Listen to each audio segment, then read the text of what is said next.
नमस्कार दोस्तों, VVIP news के इस नए एपिसोड में एक बार फिर से मैं राज कौशिक आपका स्वागत करता हूं, आपको प्रणाम करता हूं। मित्रों, बिहार चुनाव केवल बिहार में ही नहीं बल्कि पूरे देश की राजनीति को गरमाए हुए है। जहां देखें वहां बिहार चुनाव की चर्चा हो रही है। अब जबकि हम इस एपिसोड को कर रहे हैं, आधा चुनाव हो चुका है, आधा अभी बाकी है। दोनों ही तरफ से यानी महागठबंधन भी और एनडीए भी अपनी अपनी जीत के दावे कर रहे हैं। रिजल्ट क्या आएगा ये तो कहना मुश्किल है, लेकिन इतना जरूर है कि इस बार टक्कर बराबर की मानी जा रही है। बिहार चुनाव के विश्लेषण के लिए आज हमारे बीच उत्तर प्रदेश की राजनीति का एक बड़ा नाम, बड़ा चेहरा बालेश्वर त्यागी मौजूद हैं, जो कि यूपी के गृह राज्य मंत्री भी थे और कई मंत्रालय उन्होंने संभाले। बालेश्वर जी, आपका बहुत बहुत स्वागत है। धन्यवाद जी, नमस्कार। जैसा मैंने कहा, बिहार चुनाव पर ही हम चर्चा ज्यादा करेंगे।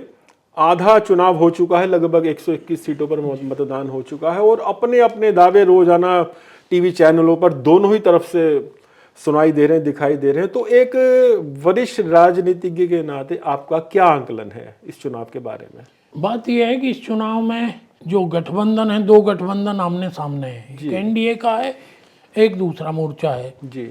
तो एनडीए को इस बार जो अगर चुनावी जो बिसात बिछी है उसे देखा जाए तो गठबंधन के तौर पर भी मजबूत स्थिति में है और जो पीछे वोटों का समीकरण रहा है उसके हिसाब से भी मजबूत स्थिति में है।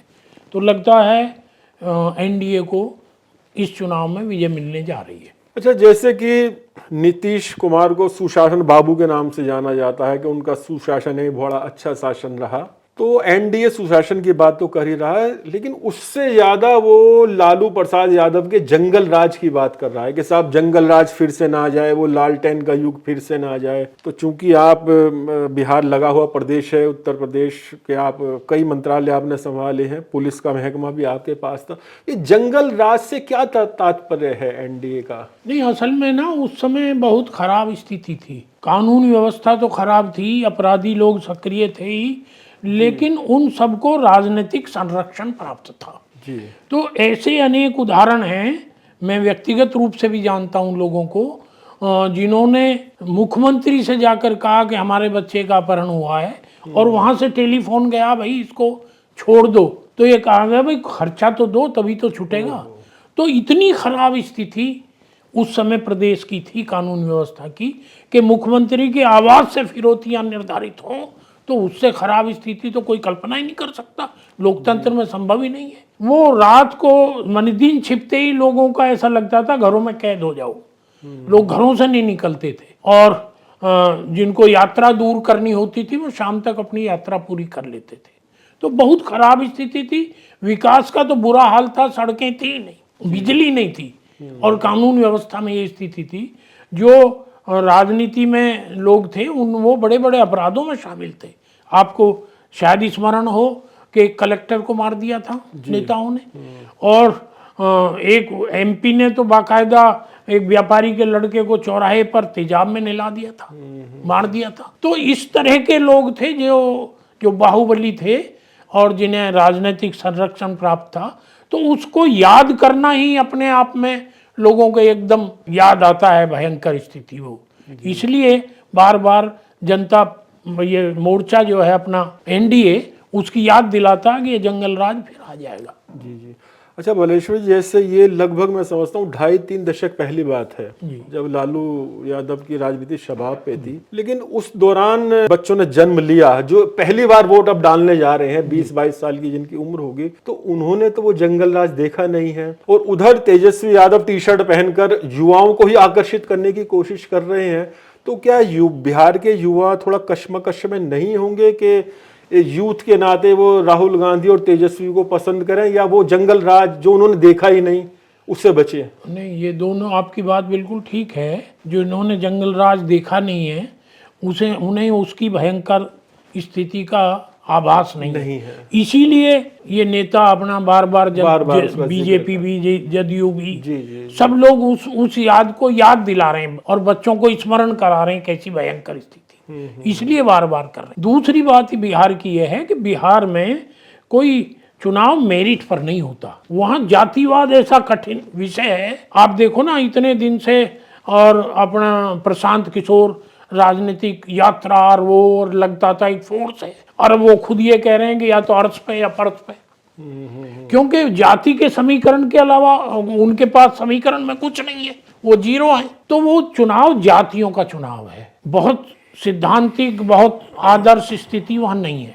सारे हिंदुस्तान में सबसे खराब जातीय स्थिति का चुनाव बिहार में होता है। मुझे याद आ रहा है लगभग 3.5 दशक पहले जब आप पहली बार गाजियाबाद से विधायक बने थे 1991 में, और कल्याण सिंह जी उत्तर प्रदेश के मुख्यमंत्री बने थे और आपने भी मंत्री पद की शपथ ली थी। उससे पहले भी त्यागी जी यही चर्चा रहती थी उत्तर प्रदेश में जंगल राज, जबकि मुलायम सिंह यादव की सरकार हुआ करती थी। तो दोनों प्रदेशों का जंगल राज लगभग वही आपराधिक मामलों के कारण जंगल राज, या कुछ अंतर रहा इसमें? स्थिति तो लगभग वैसी थी, सिर्फ डिग्री का अंतर था। हाँ, यहाँ स्थिति ऐसी नहीं थी कि मुख्यमंत्री के आवास पर फिरौतियां तय हो रही, लेकिन मैं आपको एक ये जंगल राज के संबंध में एक वो बताता हूँ कि 89 में अमेरिका की एक मैगजीन में एक खबर छपी जिसमें ये लिखा कि दुनिया के 3 शहरों में अपराध तेजी के साथ बढ़े, उनमें गाजियाबाद नंबर 1 पर था।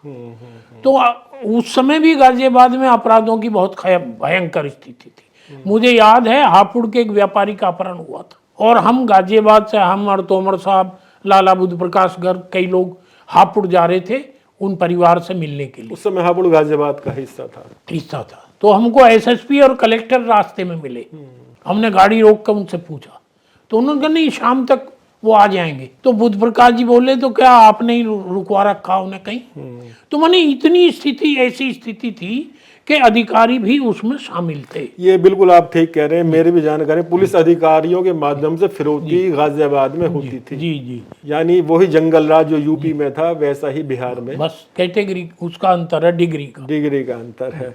चलिए, अच्छा, नीतीश कुमार जी को लेके बहुत समय तक ये रहा कि नहीं साहब, भाजपा इनको मुख्यमंत्री के चेहरे के रूप में सामने लाएगी, नहीं लाएगी, लेकिन अंततः मुख्यमंत्री का चेहरा नीतीश कुमार ही है। तो नीतीश कुमार की राजनीति में ऐसी क्या खूबियां आप देखते हैं त्यागी जी कि भाजपा जैसी बड़ी पार्टी भी उन्हें बिहार में नेता मानकर चल रही है? 2-3 विशेषताएं उनकी।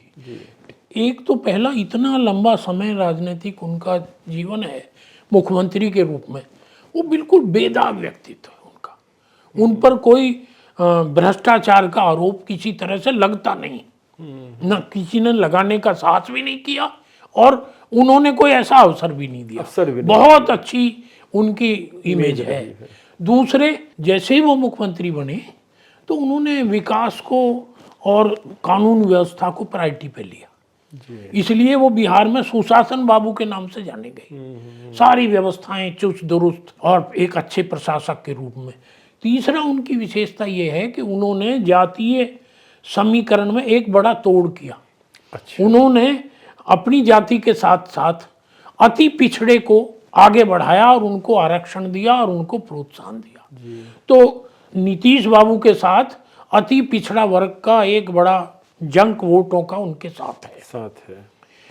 वही उनकी ताकत है। इसीलिए भाजपा हो चाहे और सब दल हो, वो इसलिए ये चाहते हैं कि नीतीश साथ रहेंगे तो अच्छा है। आज जो जैसा चुनाव से पहले आप याद करो, चुनाव से पहले लोग ये कहते थे कि नीतीश बीमार है, निष्क्रिय है, भूल गया है, कभी कुछ बोल देते हैं, किसी के पैर छू लेते हैं, किसी के सिर पे गमला रख देते हैं, ऐसा लगता था। लेकिन अब पूरे चुनाव अभियान में वो 20-20 सभाएं तक कर रहे हैं। अभी तक कुछ ऐसा देखने को नहीं मिला। ऐसा लगता है कि उन्होंने, मुझे तो मेरा अपना निजी आकलन तो यह है कि पिछले जो चुनाव हुआ था 2020 में, उससे बेहतर स्थिति में वो आज वोटिंग उनको जदयू को सीटें मिलने जा रही। अच्छा, जैसे आपने सड़कों का विकास का नाम लिया, शराबबंदी कराने की हिम्मत भी नीतीश कुमार जैसे मुख्यमंत्री में ही रही, तो क्या इस वजह से महिला मतदाता है वो उनके प्रति थोड़ा सॉफ्ट कॉर्नर? नहीं, महिलाओं का भी उनका, मैं ये विषय छूट गया मुझसे जी। महिलाओं में उनका बड़ा समर्थन है। हाँ, वो देखने तो महिलाओं को उन्होंने 1/3 जो आरक्षण पंचायतों में दिया, वो पहले उन्होंने देश में सबसे पहले उन्होंने दिया भाई। और मैं एक स्मरण कराना चाहता हूँ, जो जनता दल ये था, उसमें जो शरद यादव जी थे वो उनके बड़े नेता थे, और नीतीश भी शरद यादव का बड़ा सम्मान करते थे। शरद यादव ने संसद में और महिला आरक्षण का खुलकर विरोध किया और बल्कि अपशब्दों में उन्होंने कहा कि अगर महिलाओं को आरक्षण हो गया तो ये भला महिलाएं राजनीति में हावी हो जाएंगी। जी। नीतीश अकेले आदमी थे जिन्होंने इस बात को कंडम किया और इस बात का समर्थन किया कि महिलाओं को आरक्षण मिलना चाहिए और स्वयं से उन्होंने आरक्षण दिया। एक तो ये बात है। दूसरे, कानून व्यवस्था को अगर सबसे ज़्यादा कोई प्रभावित करता है तो महिलाएं ही ज़्यादा प्रभावित होती हैं कानून व्यवस्था से। अच्छी होगी तो महिलाओं में एक पॉजिटिव होगा।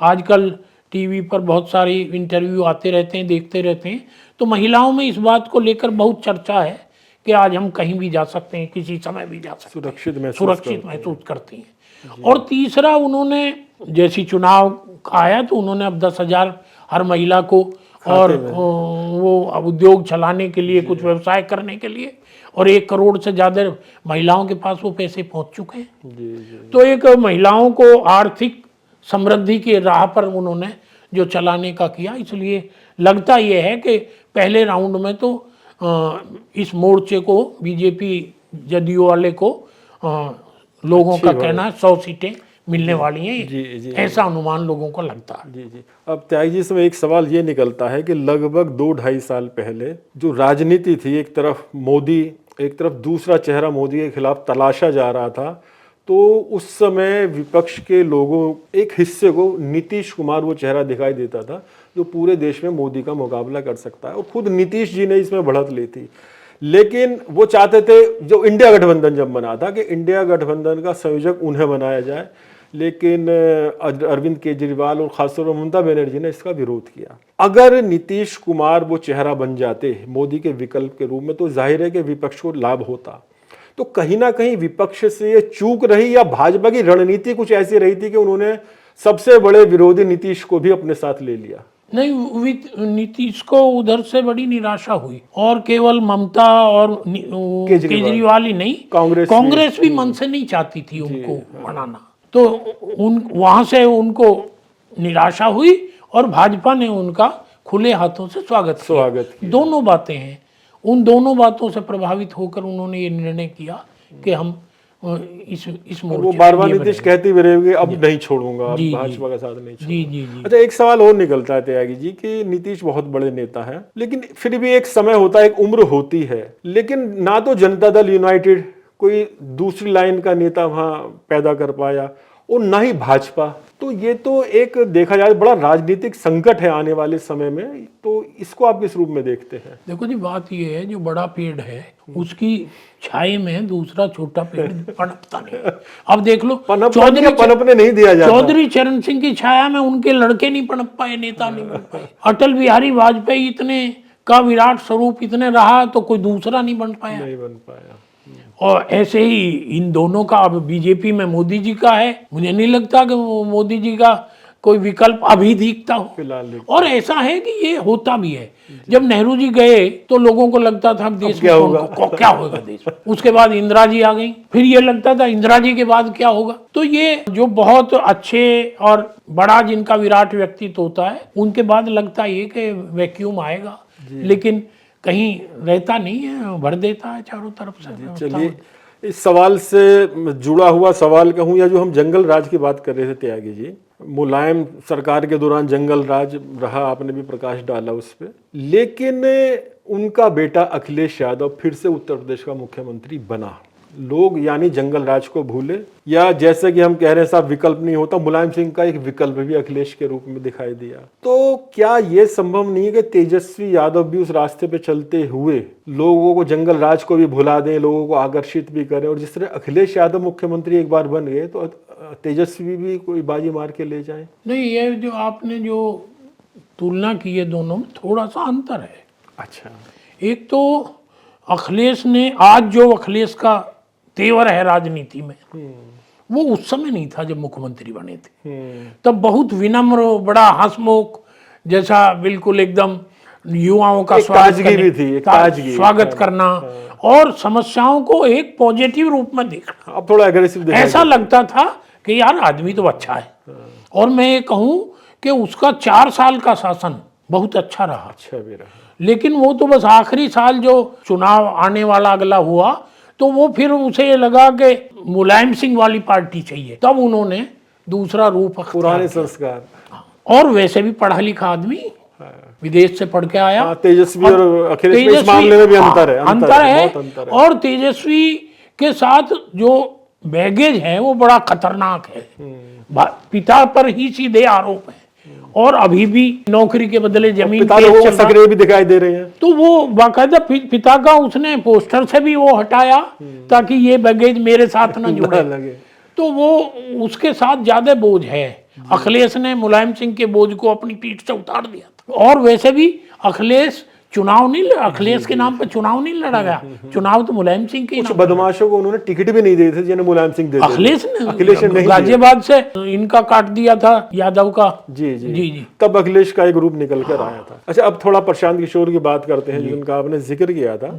शुरू में ये माना जा रहा था कि ये महागठबंधन के वोट काटेंगे और एनडीए को लाभ मिलेगा। फिर महागठबंधन वाले कहने लगे नहीं, चूंकि वो ब्राह्मण है तो ऊंची जाति के वोट कटेंगे तो हमें लाभ मिलेगा। बाद में प्रशांत किशोर खुद भी चुनाव नहीं लड़े और अब वो ये भी कह रहे हैं कि मुझे हो सकता है एक भी सीट ना मिले, या मुझे 4-5 मेरे विधायक आ भी गए तो वो टूट कर चले जाएंगे, वो ये भी कह रहे हैं। लेकिन फिर भी कुछ लोग उनको एक राजनीतिक विकल्प के रूप में देख रहे हैं। तो कुल मिलाकर क्या आपको लग रही है प्रशांत किशोर की राजनीति? देखो, प्रशांत किशोर उस तरह के तो राजनीतिक नहीं है जो कार्यकर्ता के रूप में उभरे हों। उन्होंने तो एक व्यवसाय के रूप में राजनीति में सलाहकार के रूप में उन्होंने व्यवसायिक भूमिका निभाई। वो ये तो जान सकते हैं कि भाई क्या समीकरण हो सकता है, चुनावी नारे क्या हो सकते हैं, चुनावी मुद्दे क्या हो सकते हैं, लेकिन उनका जनता में जुड़ाव कितना होगा ये इस बारे में बहुत सारे लोगों का पहले से मत था। और कई लोगों को, हमें भी कभी कभी लगता था कि भाई कुछ तो ऐसा नहीं है, एक राजनीति में एक नई लाइन उसने बिहार जैसे प्रदेश में खींची है सुशासन की, कि ये व्यवस्था होनी चाहिए। और सीधा वो लालू पर भी और नीतीश पर भी सीधे हमले करता था वो। तो उससे लगता था कि व्यवस्था बनेगी। लेकिन जो बिहार की राजनीति को कई लोग कहते थे जाति के हिसाब से तो कुछ नहीं है, वो जाति में स्वयं ब्राह्मण है, वो ब्राह्मण ही उसके साथ नहीं है, वो खुद भी नहीं लगाता अपने जाति को, दिखाता भी नहीं वो। तो इसलिए वो एकदम जो बड़ा ऐसा लगता था एटम बम है, वो सुतली बम भी नहीं निकल रहा है ऐसा लग रहा है। नहीं, इसका तो उदाहरण अरविंद केजरीवाल, वो भी कभी बड़े राजनीति में बहुत सुशासन लाएंगे और स्वच्छ कर देंगे उस नाम पर आए थे, लेकिन बाद में इतनी गंदगी फैली कि वो दिल्ली से फिर उनको जाना भी पड़ा। लेकिन वो 3 बार जीत तो गए, जीत तो चुका। वो अपना भ्रम ये वहां तक भी नहीं वो अपना भ्रम तो बनाने में कामयाब हो गए। और एक प्रदेश में अभी सरकार है, पंजाब में उनकी सरकार है। त्यागी जी, बस आखिरी सवाल थोड़ा यूपी को लेके, क्योंकि ताजी घटना है। कल ही आजम खां अखिलेश यादव से मिले हैं और अब तक ये माना जा रहा था कि दोनों के बीच कुछ विवाद है और शायद आजम खां मायावती के साथ जुड़ जाएं, लेकिन अब वो फिर से अखिलेश यादव से मिले हैं। तो अगर आजम खां अखिलेश यादव के साथ पहले की तरह घुल मिल कर रहते हैं तो कुछ फर्क आने वाले समय में भाजपा की राजनीति में देखने को मिल सकता है? मुझे तो नहीं लगता। अखिलेश को अगर मुस्लिम वोटों का डर है तो आजम से नहीं है, उसको डर है तो कांग्रेस से। कांग्रेस से है। और कांग्रेस भी यही सोचती है कि अगर तुम्हारा उत्तर प्रदेश हो चाहे बिहार हो, अगर तुम्हारा उत्थान होना है, तुम्हें आगे बढ़ना है, तो तुम्हें जो ये क्षेत्रीय दल जिन्होंने तुम्हारी वोटें खींची थी, उनको कमजोर जब तक नहीं वो होंगी तब तक नहीं होगा। तो असली खतरा तो अखिलेश को कांग्रेस से है। इसीलिए पिछले चुनाव में लोकसभा में उसने कांग्रेस से समझौता भी किया। नहीं तो कांग्रेस से समझौते की उसको नहीं थी, कांग्रेस को ही लाभ हुआ, उसको कोई कांग्रेस का लाभ नहीं हुआ। तो लेकिन आजम के आने से चलो एक ठीक है, वातावरण तो ठीक बनेगा, लेकिन कोई बड़ा लाभ नहीं होने वाला। और मेरी समझ ये भी थी कि आजम खान का जो टेम्परामेंट है, हम तो हमारे साथ विधायक रहा है, मंत्री भी था वो हमारे उसमें 93 वाले में सरकार में, तो वो ऐसा नहीं है कि मायावती के साथ उसका एडजस्टमेंट हो जाए। वो अपने आप में भी उसका स्वभाव, जब वो मुलायम सिंह जैसे बड़े नेता को भी कहीं ना कहीं कभी हड़काए रखता था, तो उसका मामले में कुछ मायावती का स्वभाव भी ऐसा ही है, वो भी सबसे एडजस्ट नहीं करती है। तो दोनों का तो संभव ही नहीं है वो। तो इसलिए मुझे पूरा लगता था कि नहीं जाएगा। अभी तो अखिलेश के से मिल ही लिए वो, तो ये बात हो ही गई कि भाई कोई स्पष्ट हो गई ये बात। त्यागी जी, आखिर में बिहार चुनाव पे जो भी कुछ आप कहना चाहें, साथ में ये संदर्भ भी मैं लाना चाहता हूं कि जिस तरह वहां लालू के परिवार में टूटन भी रही, ये विषय रह गया, दोनों भाई अलग अलग लड़ रहे हैं, तो क्या उससे भी उनको कुछ नुकसान और एनडीए को लाभ होगा? मुझे नहीं लगता कोई बड़ा नुकसान होने वाला हो जी। उनका। जो यादवों में उनकी पुत्रवधू का जो डाइवोर्स हुआ बड़े लड़के की पत्नी का, उससे उनको लगा कि इससे हानि होने वाली है परिवार को। उस हानि से बचने के लिए उन्होंने परिवार से उसे निकाला। अब थोड़ा बहुत तो बहनें, सबकी महत्वाकांक्षा है उनकी, बहन उनकी जिसने किडनी दी है अपनी, तो वो उसकी अपनी महत्वाकांक्षा थी, वो अपना लड़ना चाहती थी। तो उस तरह से एडजस्टमेंट नहीं हुआ।